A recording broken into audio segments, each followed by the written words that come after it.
So in this video we are going to see another coding question that was asked in DCA. It was asked on 28 September. So let's read the question first. Let us find out whether the sum of the digits of a given positive integer n is uno or not. Given a positive integer n, reduce the number of digits of n by computing the sum of all the digits to get a number. If this number exceeds 9, then sum of the digits of this number to get another number and continue this way until single digit is obtained as the digit sum. The task here is to find out whether the result of the digit sum is the sum done this way is 1 or not. So what they have given in the question is an integer will be given and you have to output uno or not uno based on what is the sum of the all the digits. Okay, so if the digit sum result is 1, display a message uno. If the digit sum is not 1, display a message not uno. So first of all, let's see how we will do. So okay, so given n is 5 1 1 1 2. So now what we have to do is we have to simply add it until we obtain the single digit number.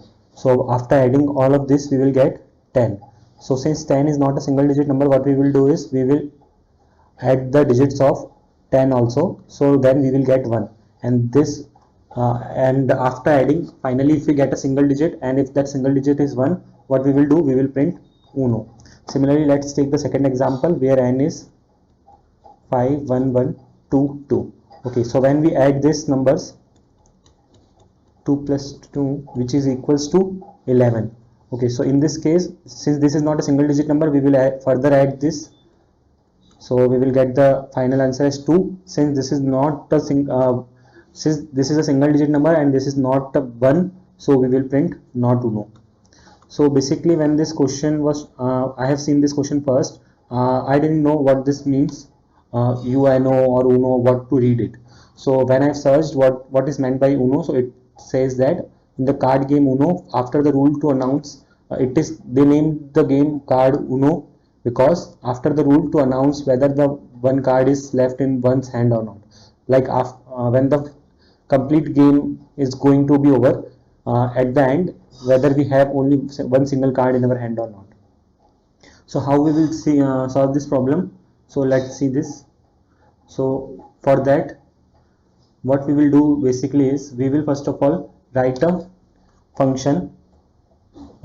Whenever we are given this kind of question, where we have to do sum of all the digits of a number, what we will do first of all is we will take this number and we will take the last digit of this number. So remainder we will calculate, that is n mod 10. So this will store our 2, that is this last digit will be stored in R, and then what we will do is we will take a sum variable, and that sum variable was initialized to 0, and then we will add our remainder in this. So our sum is now 2 initially. Then after 2 is processed, what we will do n equals to n by 10, so that our number becomes 5 1 1 and 2 is removed from the number. And similarly we will follow this whole thing until our number is greater than 0. So when the second loop runs, our our remainder will be amongst the 5 1 1, the last digit will be our remainder, so our remainder will become coming as 1, and when we will calculate sum, it will become 3, that is the previous sum, that was 2 plus 1 3. So and now we will do n equals to n mod 10, so our new n will be 5 1 1, and again we will do the same way, and now the next remainder will be 1. This one will be added to the previous sum, which will be 4, and again this will be divided, so we will get 5 and 1. And similarly, let's run for 2 more steps. So our remainder will be 1, when we will add it to sum, it will be 5, and finally we will divide it by 10, so we will get 5.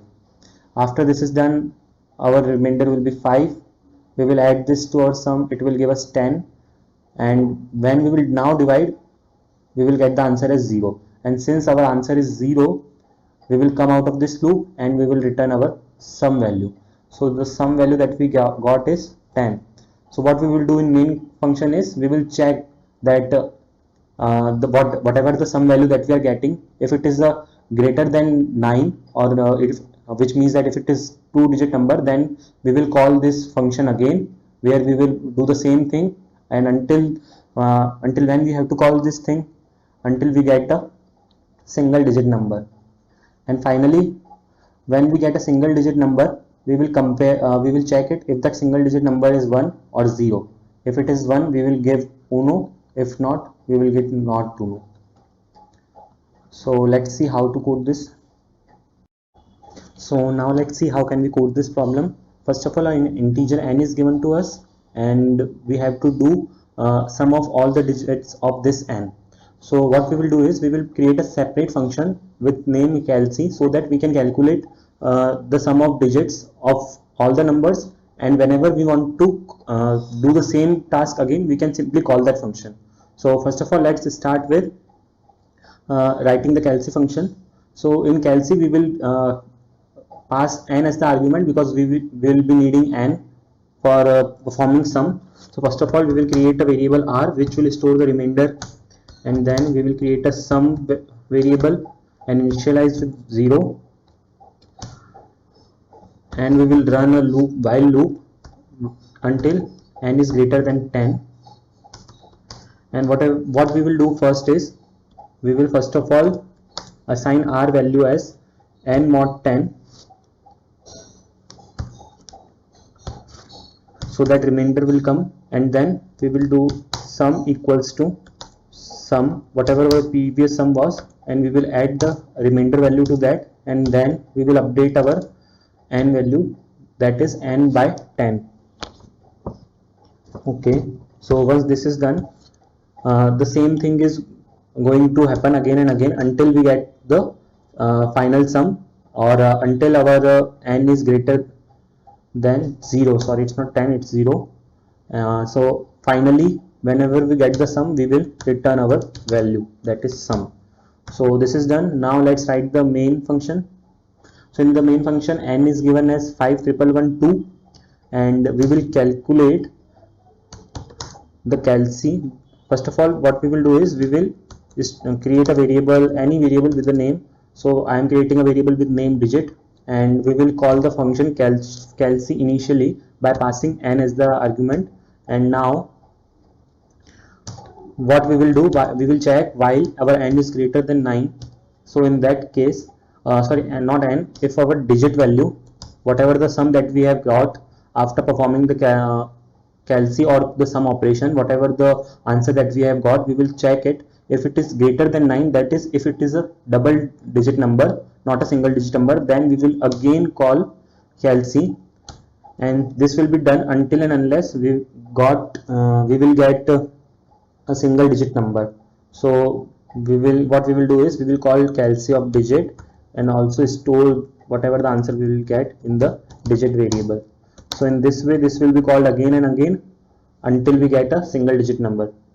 So after this is done, we will check if the digit or the answer that we have got finally is equals to 1, because now we know that the answer that we are getting is a single digit number. So we will check if that single digit is 1, then in that case we will print uno, that is UNO, or else if it is not 1, if it is something between 2 to 9, then in that case we are going to print no uno.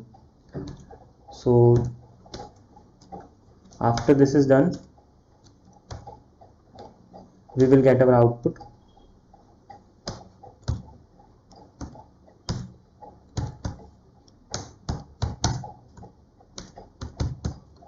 So now I'll be running this code.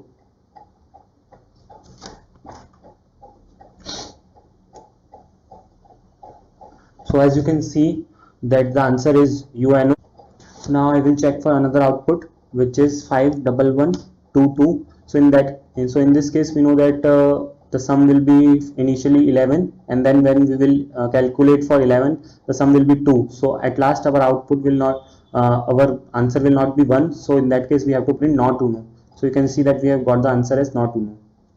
So that's all for this video. If you want to see more such videos, you can check the playlist section of my channel. Thank you.